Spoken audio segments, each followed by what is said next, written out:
When I started working on this documentary a few months ago, I was unable to find any official statistics examining the correlation between country of origin and the perpetrators of sex crimes in the UK. The only evidence was that published on the situation in similar European nations.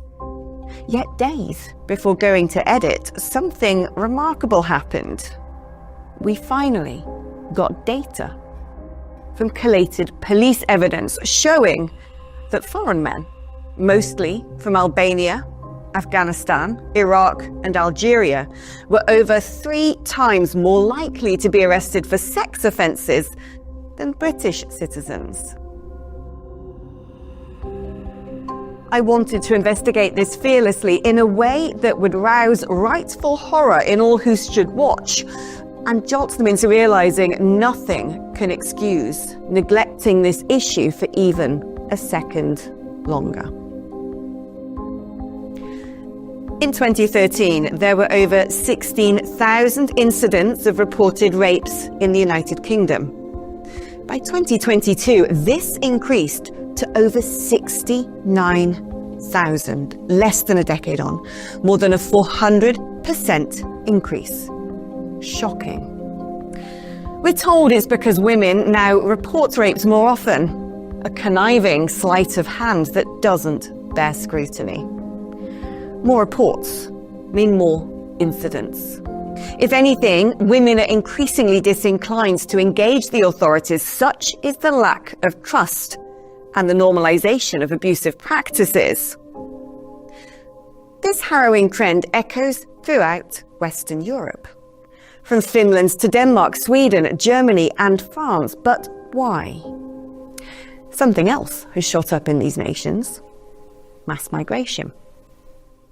Now, from my own lived experience, to coin a rather vacuous term beloved by victim game authors, the connection is self-evident.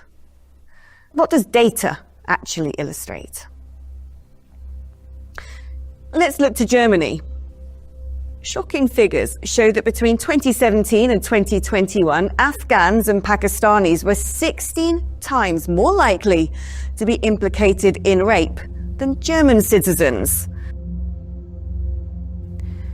In Finland, only 3.3 Finnish people per 10,000 were sentenced for sex crimes in 2017, compared to 138 Afghans and 134 Iraqis. And in Sweden, we see a similar story. Between 2013 and 2018, more than half of those convicted of rape or attempted rape were born in a foreign country. In cases where the victim did not know their attacker, the figure rises to 85%.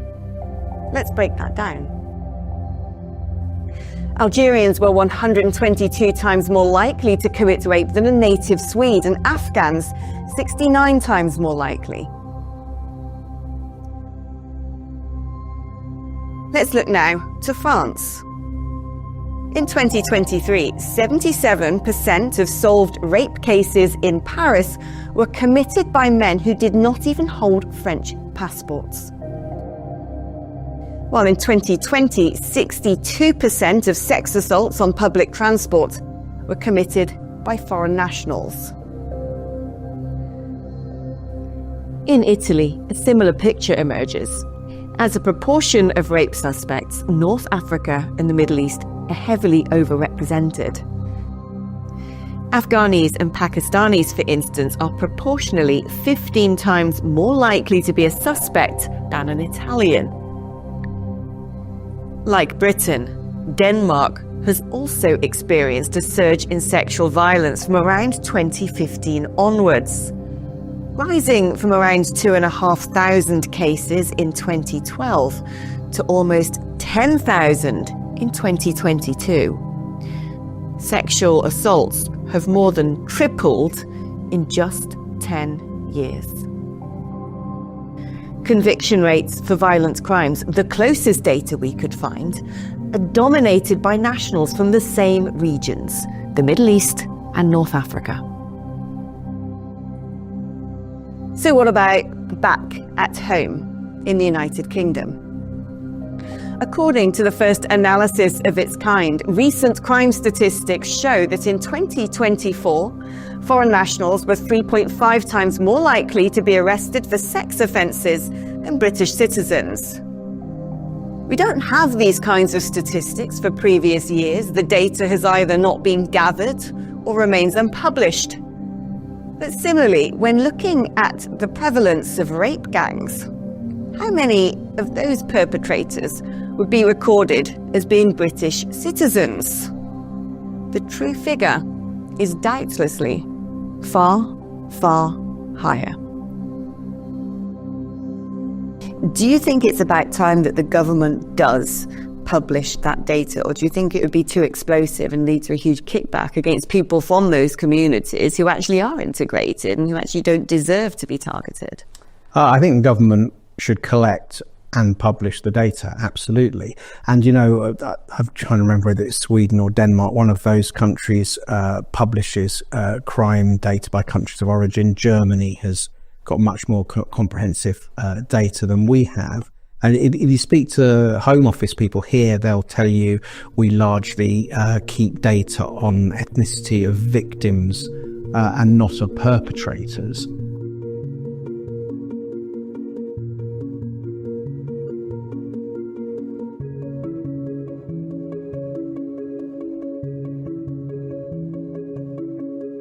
And why don't we have crime data as well, proper crime data, saying like, okay, there's been, let's say, out of 100 sexual assaults in this month, there has been 99 from Pakistan, right? And from this particular region in Pakistan as well, because there are 4 major provinces in Pakistan.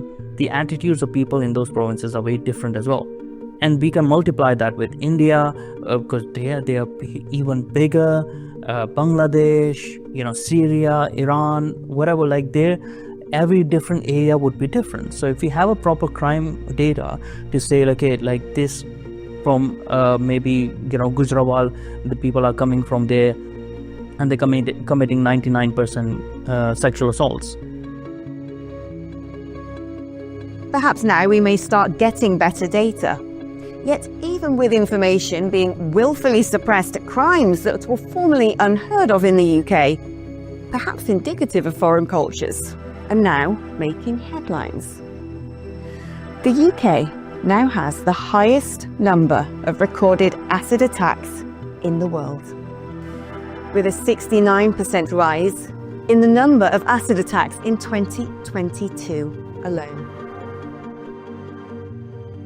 Shocking new figures also reveal that in the past 6 years, police across the UK have investigated at least 175 claims of crimes involving assault and abuse using voodoo dolls and witchcraft. Honour-based abuse, which includes forced marriages, rape, death threats and assault, is also on the rise and increased in England by 60% between 2020 and 2022. Alone. Similarly, female genital mutilation increased by 15% between 2022 and 2023. The NHS first began collecting data for female genital mutilation in 2015, with NHS trusts reporting a total of 37,000 reported cases overall. But it wasn't until February 2024 that Amina Noor became the first person to be convicted of assisting a non-UK person to perform FGM. She took a child to Kenya to undergo the procedure and later told the Old Bailey that the mutilation was done for cultural reasons. What you see on the news is just not even the tip of the iceberg of how many honor killings there are actually happening. In the UK, you hear a lot, there was the story of Banaz Mahmoud, that poor young woman who went to the police a few times telling them, my father is trying to kill me, my father wants to kill me. And they didn't believe her because it sounds so like the kind of thing a young woman would say when she's exaggerating. Oh, my dad's trying to kill me. But they don't understand that in these societies, that's actually quite normal for her father to try to kill her because she dared to be too Western, and she took off her hijab, and she had a Western boyfriend, and she wasn't living the life that they wanted her to live, and she wasn't marrying the man that they wanted her to marry. These are crimes that get women killed all the time, all over the world. And unfortunately, there's such a silence around it because they all support each other. So like in Banaz Mahmoud's case, for example, you know, they weren't going to be getting any answers, even though there were cousins involved, there were uncles involved, her family members were involved, her siblings knew, lots of people knew, but nobody's going to say anything because that silence around it, that you know, these honor violence and honor killings is so much embedded a part of the culture that it is like it has made it upside down, so that the girl who is being too Western, she is bringing shame to the family. So she is the bad one. Whereas her father or her uncle or her cousin or whoever is the criminal, the murderer, he is the good guy, right? And we see the same things with female genital mutilation, a big problem here in the UK and in America and Canada and everywhere else. If a blonde-haired, blue-eyed father took a razor to his daughter's clitoris, that man would be either in prison or in a psych ward. But when a Somali father does it, or when an Egyptian mother does it, then it's like, well, we'll give them a pamphlet and we'll educate them. You see, and that just empowers them. In recent years, the UK has had unprecedented levels of legal and illegal immigration, at its peak grossing over 1 million immigrants in just 1 year, largely from non-European countries.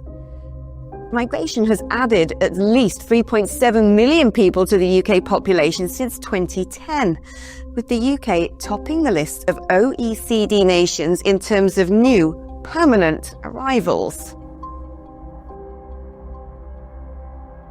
More people have arrived in Britain in the past 15 years than the entirety of British history between 1066 and the Second World War.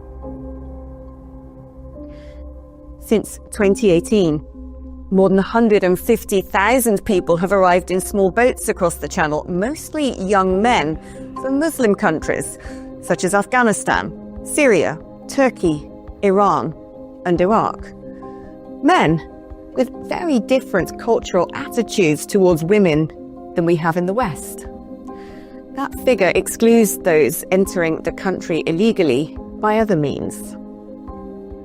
It shouldn't come as a surprise to us that there are certain groups which are clearly overrepresented. I mean, going back decades, you know, a woman going on holiday to, say, Egypt or Syria, Middle East country, a North African country, you would read the Foreign Office travel advice, and it would say in terms that, you know, you'll have trouble if you walk around alone. So I don't see why conceptually the system still won't really admit that bringing in hundreds of thousands of men from these sort of cultural backgrounds, a large proportion of them are liable to carry on with the same mindset.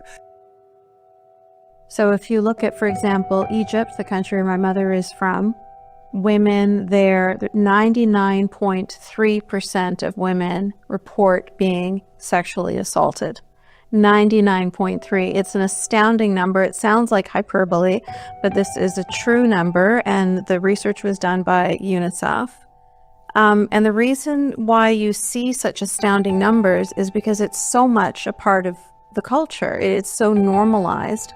This idea of gang rapes that we've heard about that were happening in Germany, for example. So when men go around a woman and basically like predators, you know, pouncing on their prey in the middle, which we saw happen in Tahrir Square in Egypt, that's called taharrush. it has a name. It's a part of the culture. It's what men do when they see a woman alone, and when she's not, protected by other men around her, then they consider her to be prey.